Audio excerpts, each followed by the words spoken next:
Hello hello, j'espère que vous allez bien. On se retrouve aujourd'hui enfin pour un nouvel épisode de Drag Transformation. Après un an, oui. Avant de commencer, je tiens à m'excuser pour le setup. Voilà, je ne suis pas chez moi, je suis actuellement à La Réunion en vacances chez ma famille. Aujourd'hui, je pense qu'on va partir sur un look classique normal, plutôt du nude. Le but, c'est surtout de vous montrer les nouvelles techniques apprises, les nouveaux produits, l'évolution de mon mug, tout simplement. J'espère que ça va vous plaire. On va passer de ça à ça. Me voilà de retour avec la touffe enfin rangée, les sourcils bloqués et les lentilles posées. J'ai fait ça hors caméra tout simplement parce que le cache-sourcil c'est la même technique que d'habitude avec toujours la colle Elmers. Et pour les lentilles, j'ai enfin décidé, oui, de reporter des lentilles parce que c'est vrai qu'au tout début de mon drag, je vais essayer de retrouver une photo mais je vous avoue que j'ai un peu honte de mes débuts. Non, j'ai pas honte, mais c'est vrai que quand je regarde ça, je me suis dit, heureusement que j'ai vite évolué. Bref, c'est vrai que j'utilisais des lentilles couleur verte qui n'étaient pas du tout subtiles, vraiment pas. Même si, entendons-nous, encore une fois, le drag n'est pas forcément fait pour être subtil. Je trouve que cette couleur-ci me va beaucoup mieux. C'est un espèce de bleu un peu gris. Et j'aime beaucoup parce que d'une, ça me rappelle la couleur des yeux de ma mère. En plus, elles sont vraiment agréables à porter. J'aime beaucoup la couleur. Ça me permet de vraiment changer de regard et agrandir mon regard aussi. Si jamais vous cherchez ces lentilles-ci, c'est des lentilles que j'ai commandées sur Amazon. Je sais plus exactement la marque, mais je vais retrouver le lien et je vous mettrai dans la description. En tout cas, vraiment valable un an, moins de 20 €, super agréable. Moi, voilà, je vous les recommande. Elles sont grave cool. On va commencer enfin le make-up par le teint. Et c'est vrai qu'avant, je ne prenais pas forcément le temps de vous montrer ma préparation de peau, ce que je faisais avant le fond de teint. Bien évidemment, j'ai déjà hydraté ma peau avec une crème de jour. Je vais aussi utiliser différentes bases pour préparer vraiment mon visage et avoir le meilleur rendu possible. Donc, je vais utiliser deux bases différentes. Tout d'abord, je vais utiliser la Studio Perfect, voilà, donc de chez NYX. C'est une base matifiante, un peu siliconée. J'aime bien utiliser cette base-ci parce qu'elle permet et de flouter légèrement les pores et en même temps de venir matifier. Donc je l'utilise directement au doigt, hein. Je viens chauffer légèrement la matière et je viens masser légèrement. Ensuite, je vais utiliser une autre qui elle est à l'inverse hydratante. Donc c'est la Hydra Touch en huile, voilà, de NYX aussi. Il faudra d'ailleurs que j'en rachète parce que j'en ai presque plus. Et pour la petite anecdote, je suis l'un des seuls dans ma formation à avoir apprécié cette base. C'est vrai que c'est une base qui me correspond bien. Après, elle ne va pas à tout le monde, mais moi je l'utilise beaucoup, vous allez voir, avec de l'highlighter. Je le mélange avec un highlighter en poudre, donc ici ça va être ma palette Diamond and Ice de chez NYX. Donc je vais mélanger un petit peu d'highlighter avec la base et ça va me permettre d'avoir une base et hydratante et illuminatrice. Ça va faire en fait office d'highlighter liquide. Je fais mon mélange en même temps que je vous explique. Du coup, je vais l'appliquer avant mon fond de teint tout simplement pour réactiver mes zones de lumière, mes zones naturelles de lumière. Je vais utiliser tout simplement un pinceau plat, voilà, et je vais l'appliquer sur mes zones de lumière. Voilà.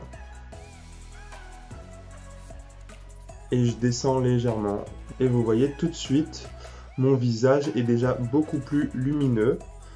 Et ça, c'est hyper intéressant. Avec le fond de teint et notamment la poudre qu'on va appliquer par-dessus, ça nous permettra d'avoir un résultat beaucoup plus naturel, une peau en bonne santé. On aura l'impression qu'elle est vraiment lumineuse et gorgée d'eau, alors qu'on a poudré à fond. Voilà, pour mes bases, on va pouvoir passer directement au fond de teint. Je vais utiliser les TV Pen Stick de chez Kryolan. Enfin, je les ai eus. Et d'ailleurs, aujourd'hui, j'en ai plein. Franchement, j'aime beaucoup ces fonds de teint. Je les utilise d'ailleurs pas que pour le drag. Donc mon teint en drag, je le fais avec plusieurs TV Pen Stick. Je commence par la teinte NB4 pour l'ensemble de mon visage. Voilà, donc ça va vraiment être la couleur de mon teint.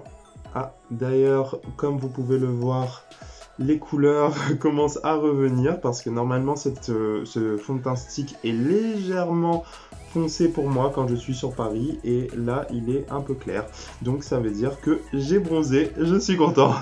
On va bien passer sur les sourcils, voilà, le cache-sourcil, histoire d'avoir quelque chose de bien opaque. Après je ramène un peu partout sur tout mon visage. Je sais que certaines personnes n'appliquent pas la couleur de teint sur l'ensemble du visage. Ils vont laisser les zones de lumière libres pour mettre directement une teinte plus claire. Moi, j'aime bien appliquer mon fond de teint sur l'ensemble de mon visage. Ça me permet vraiment à la fois d'avoir un côté beaucoup plus unifié dans mon teint, mais aussi de neutraliser les petites zones où justement j'ai un peu de pilosité, comme au niveau de la moustache et ce genre de choses. Voilà pour la couleur de teint. On va ensuite passer à la couleur d'highlight, enfin les couleurs d'highlight, parce que j'en mets deux. On va commencer par la teinte NB, voilà, comme Norma Bell ou Nicolas Boinette, comme vous souhaitez. Je vais l'appliquer forcément sur les zones de lumière, donc sous les yeux.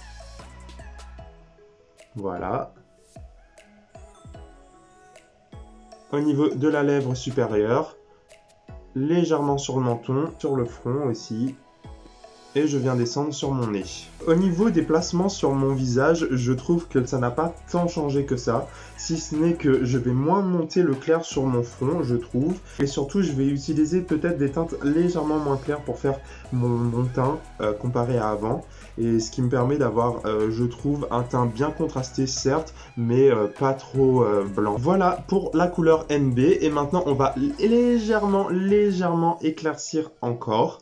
Donc ce qu'on va faire, c'est qu'on va prendre la teinte naturelle, on est presque sur du blanc pour ma carnation. Après, on n'est vraiment pas sur du blanc, hein. C'est un beige très clair. Moi, je l'applique vraiment une petite pointe au niveau du coin interne, légèrement sur le front, qui descend aussi un petit peu sur le nez, et légèrement sur le menton.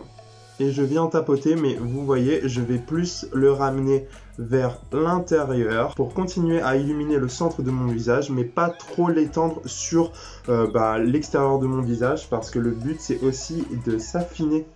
C'est vrai qu'avant j'avais tendance à trop étirer, trop élargir, et maintenant on reste beaucoup plus sur sa zone. Et c'est beaucoup mieux! Donc voilà, les zones de lumière sont faites. Maintenant, on va passer à la couleur de contour. Donc on va utiliser le NG2. Donc je l'applique forcément sur le contour de mon visage. Je vais faire tout le tour de mon front, mais je vais le ramener un peu plus sur les côtés, ce qui va me permettre d'avoir vraiment un visage ovale. Ensuite, on va partir du haut de l'oreille vers la bouche, voilà, en suivant vraiment notre os. Et on vient tracer une ligne. Et ensuite, on va venir vraiment travailler ma mâchoire, parce que je trouve que ma mâchoire, c'est quand même quelque chose qui est très prédominant. Donc, on va venir casser ces jawlines, voilà. On vient vraiment en biais. Je veux aussi affiner ce menton qui est quand même assez prédominant, assez large. Donc, ce que je fais, c'est une sorte de V. Et je viens blender le tout. Il faut prendre le temps de blender, parce que je pense que vous l'avez vu, notamment dans les reines du make-up, que je n'ai pas pris le temps de blender et c'était dégueulasse. Voilà. Ensuite, pour continuer à contraster le tout, je vais venir prendre ma couleur NB, donc c'est la première couleur d'highlight que j'ai mise, donc pas la plus claire. Je vais venir légèrement reprendre sous ma pommette, voilà, ça va me permettre d'encore plus la détacher. Et ça, c'est vraiment à votre guise. Moi, je le fais parce que j'aime bien détacher ma pommette comme ceci. Il y a des personnes qui préfèrent avoir justement une pommette qui est un peu plus fondue, vraiment avec juste un peu de blush, pas trop de bronzer. Ça, c'est chacun qui contraste son teint comme il le souhaite. Mais moi, j'avoue que j'aime bien avoir quelque chose d'assez contrasté, même si j'essaye d'avoir le visage le plus fondu possible. J'aime bien marquer quand même certains traits. Maintenant, on va aussi passer au petit nez. Pour mon nez, ce que je vais faire, c'est que je vais utiliser la teinte de contour, voilà, la NG2, avec un petit pinceau biseauté, type pinceau sourcil. Et je vais venir préciser ma ligne, tout simplement. Ça demande un petit peu de minutie. Donc vous vous mettez vraiment face au miroir et vous tracez votre ligne.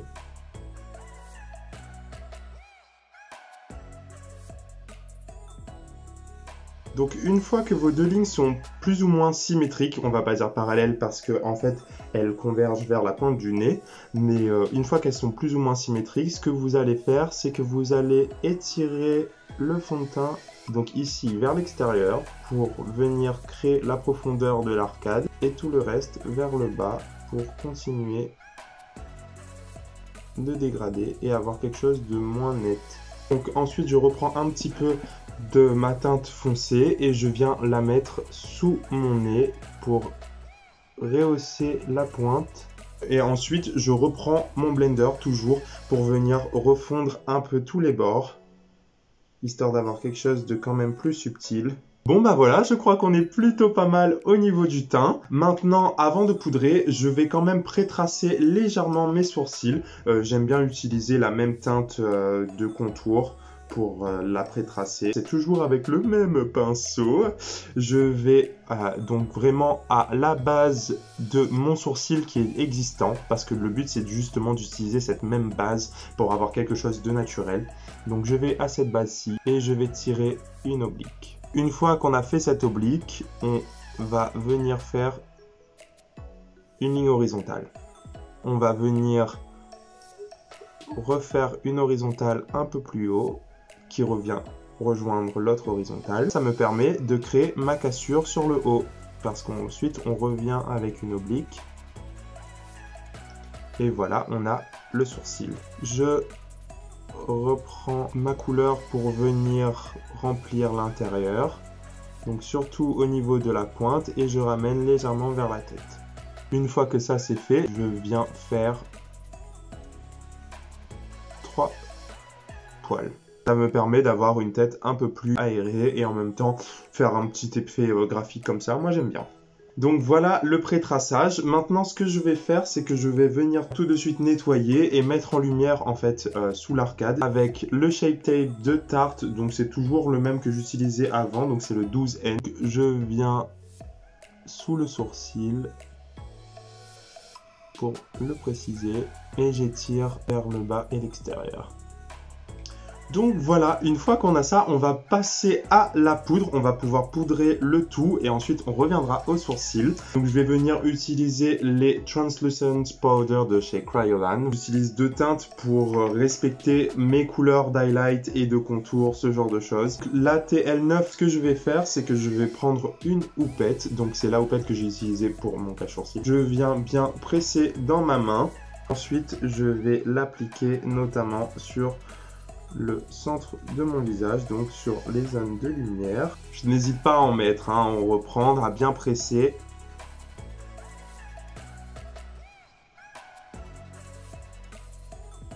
Et ensuite, je vais utiliser un petit peu de la TL12, un peu plus foncée, pour venir poudrer surtout mes zones de contour. Voilà, en fait, j'essaie vraiment de respecter mes couleurs pour rien griser.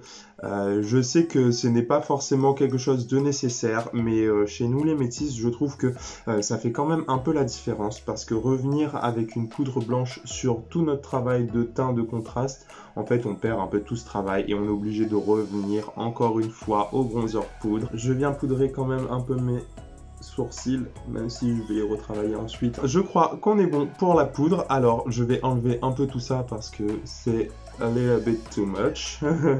Une fois que le teint est fait, on va venir continuer le sourcil avec des fards tout simplement, et je vais prendre le même pinceau pour garder ma précision et on va partir sur des fards secs.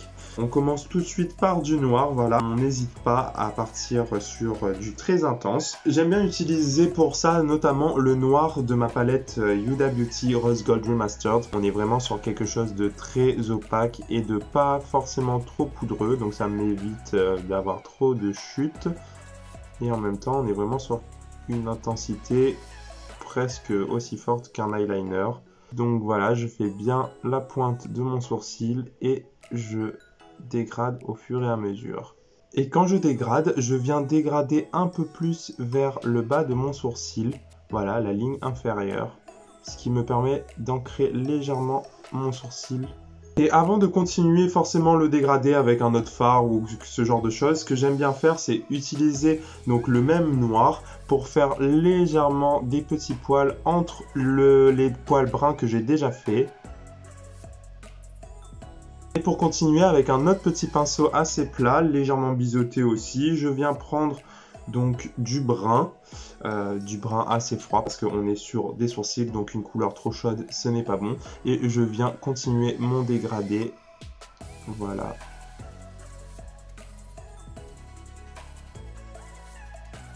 Et voilà pour mes sourcils. Bon, j'avoue, je suis pas le plus expert en sourcils, mais je trouve que c'est plutôt pas mal. Je trouve que ça me va bien, mieux qu'avant, voilà.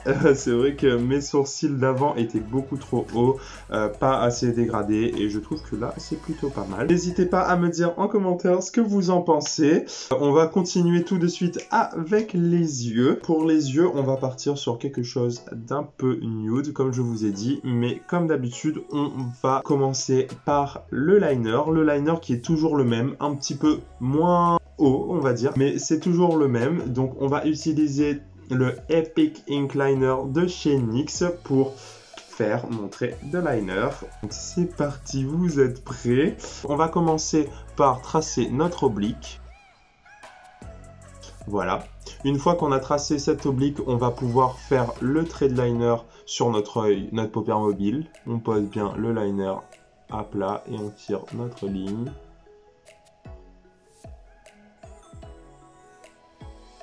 Une fois que j'ai ça, je viens ramener comme ceci. Donc voilà, on a un trait de liner plutôt classique. J'aurais pu laisser comme ça, ce que je trouve plutôt pas mal, mais comme vous le savez, moi j'aime bien redessiner légèrement ma paupière mobile avec mon liner. Donc ce que je fais, c'est que je reviens à peu près au niveau de mon arcade sourcilière d'origine, mais ce sera ma nouvelle paupière mobile. Et je ramène vers la pointe que j'ai faite. Voilà. Ensuite, je viens relier le tout.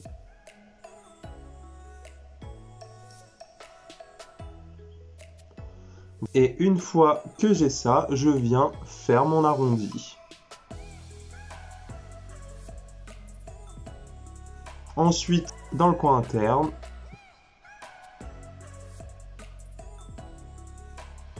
faire une pointe qui vient étirer mon œil. Ce que je vais venir faire aussi, c'est faire un trait de liner en bas pour me créer une légère bascule claire sous mon œil. J'aime beaucoup. Donc je viens en parallèle de ma pointe en coin interne et je trace une ligne. Une ligne que je viens rejoindre ici. Tac. Et que j'arrondis légèrement. Voilà. Donc voilà, ça me donne à peu près ça. Donc là, j'ai en gros structuré mon œil pour pouvoir placer mes fards à paupières plus facilement. Je fais pareil de l'autre côté et je vous retrouve tout de suite. Voilà pour les liners. On va pouvoir passer à la suite. Donc du coup, au fard à paupières. On va commencer par des brins. Voilà, on va faire quelque chose de très nude aujourd'hui. On va utiliser notamment les brins de la palette Rose Gold Remaster, mais aussi des brins de chez Make Up For Ever. On va commencer par un brun un peu orangé, voilà, assez clair. C'est le Sandalwood dans la palette Huda Beauty.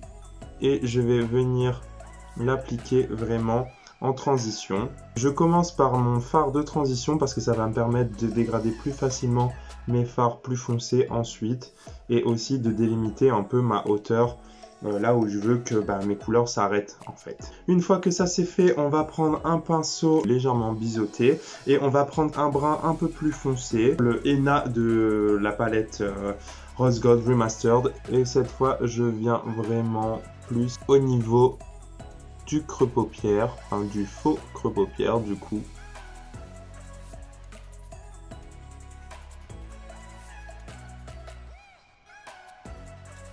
Donc voilà, et tout de suite je viens reprendre mon premier pinceau avec lequel j'avais pris le Sandalwood et je reviens dégrader le tout.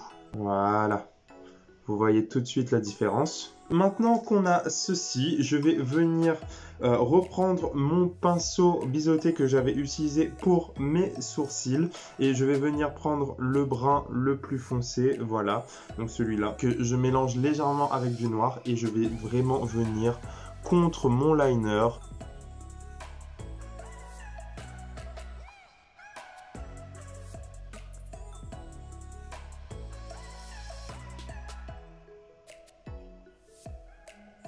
Cet effet fumé qu'on adore, qui monte comme ça. Donc maintenant je vais reporter les mêmes couleurs sur mon ras de cils inférieur. Donc je commence par le Sandalwood. J'enchaîne avec le henna. Et pour vraiment fumer le tout,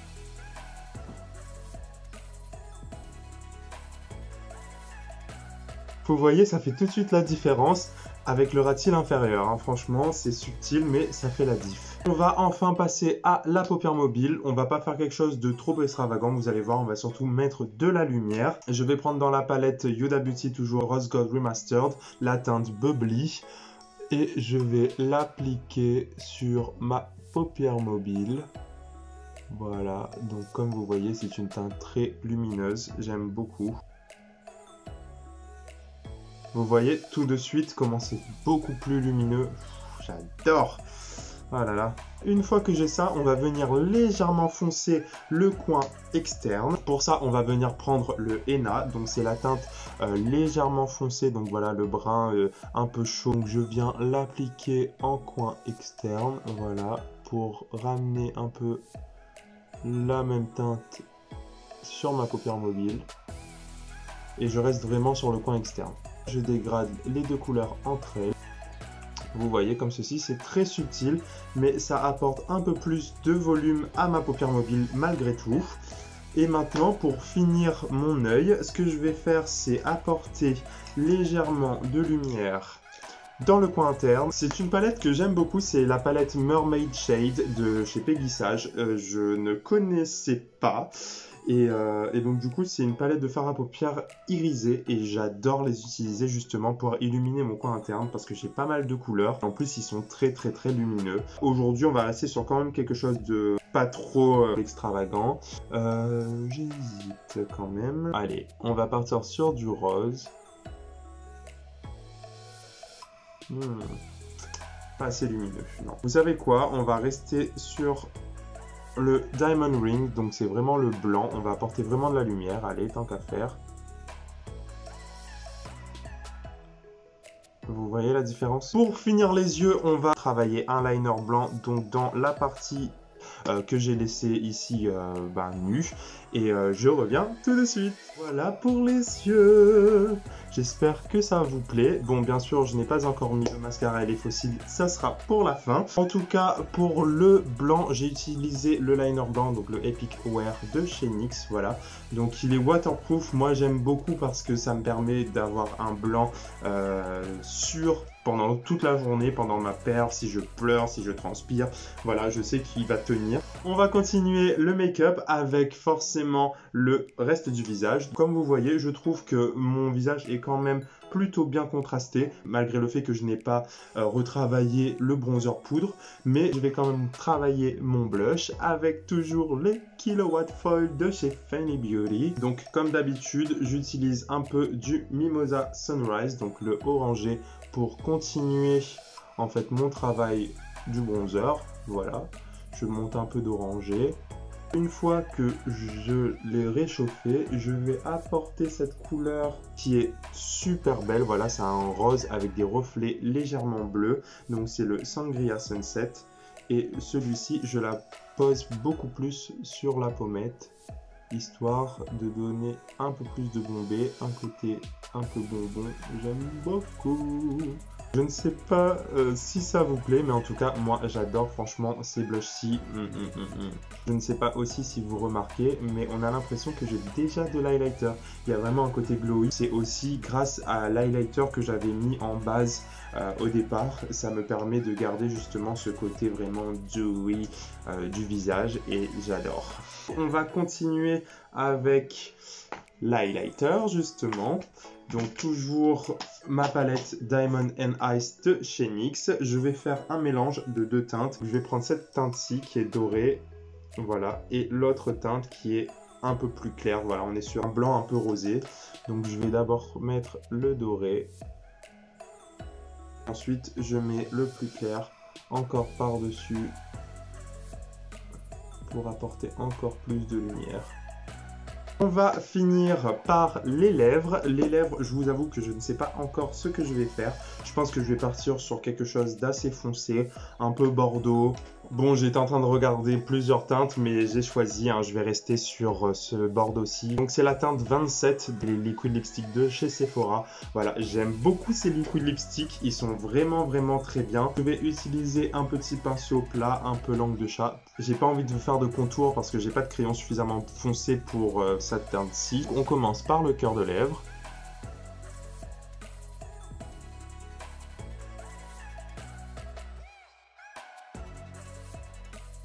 Une fois qu'on a fait le cœur de lèvres à peu près symétrique, on vient faire le reste des commissures.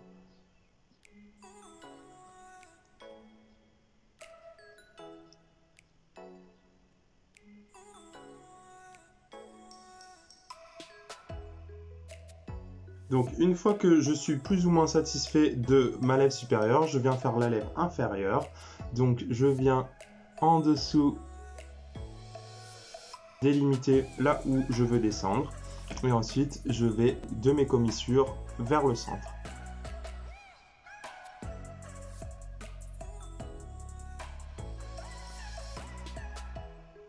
Ce que je vais faire, c'est que je vais venir prendre un petit pinceau avec mon fond de teint, donc la couleur NB, la couleur d'highlight, et je vais tout simplement corriger mes commissures, redélimiter, bien nettoyer.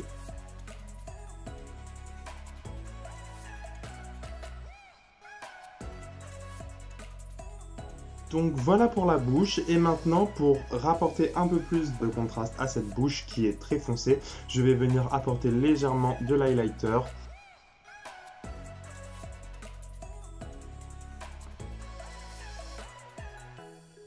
Tac. Vous voyez, c'est tout de suite mieux. Bon, les amis, je crois qu'on a enfin terminé.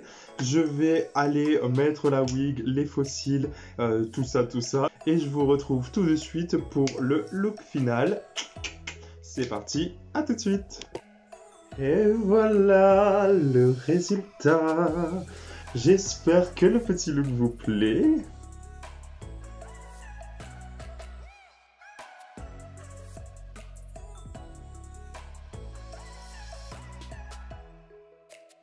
Et voilà, ce tuto est terminé. J'espère que ce look te plaît. J'ai voulu vraiment faire un look classique Norma, très nude, pour vraiment vous montrer l'évolution de mon mug. J'espère que cette petite vidéo t'a plu. Si c'est le cas, mets un petit pouce bleu, partage aussi, commente.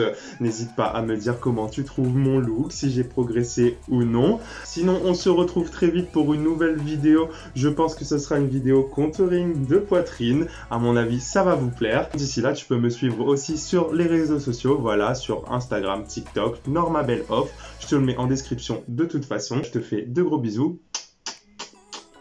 À la prochaine!